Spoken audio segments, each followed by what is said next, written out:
যে ফোনটা আপনারা দেখতে পাচ্ছেন, এই ফোনটা আমার খুব শখের একটা ফোন ছিল। কারণ কি জানেন? এই ফোনটা আমি প্রথম কিনেছিলাম আমার কলেজের টাকা পেয়ে।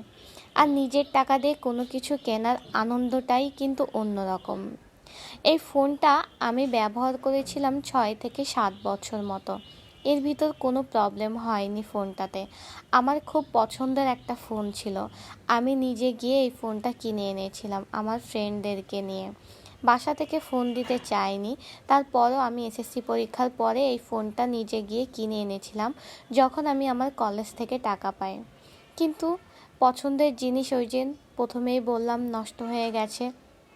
একদিন অ্যাক্সিডেন্ট করেছিলাম আমি, রিক্সা থেকে পড়ে গিয়ে আমার হাত থেকে পড়ে যায় ফোনটা।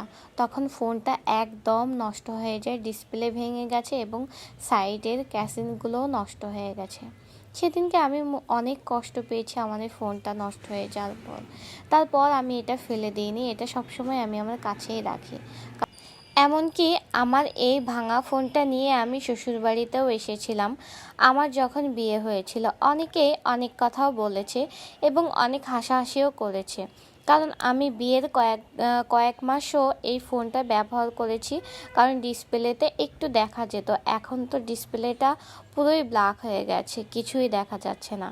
কিন্তু তখন ডিসপ্লেটা মোটামুটি একটু ভালো ছিল, যে আমি কেউ ফোন দিলে বা কাউকে ফোন টোন দিতে পারতাম, একটু ব্যবহারও করতে পারতাম।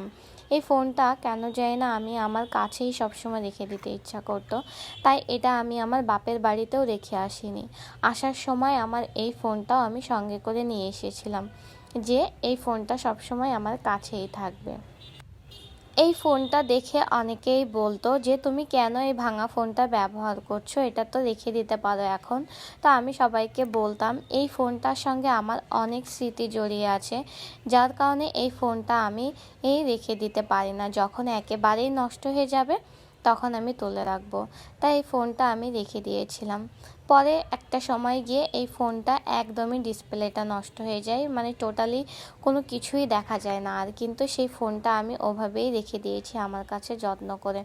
যদি কখনো ইচ্ছা হয় তাহলে আমি ডিসপ্লেটা চেঞ্জ করে নিব, কারণ এই ফোনটা ব্যবহার করতে আমার খুবই ভালো লাগে। আর শখের জিনিস বোঝে নিত যে কাজ ছাড়া করতে হয় না, তা আমারও ওরকম একটা অবস্থা। আমার শখের জিনিসগুলো আমার কাছ থেকে যে দূরে থাকবে এটা আমি ভাবতেও পারি না, তাই তো সবসময় কাছে কাছে রাখি এই ফোনটা। আর এই ফোনটাকে আমি খুবই যত্ন করে রেখে দিব। যদি কখনো সম্ভব হয় এই ফোনটা আমি আবার ঠিকঠাক করে নিয়ে আবার ইউজ করা শুরু করে দেব। তো সবাই শখের জিনিসগুলো কিভাবে রাখেন বা কার কোন জিনিসটা প্রিয় অবশ্যই কমেন্ট বক্সে জানাবেন। বাই, আজকের মতো এখানে।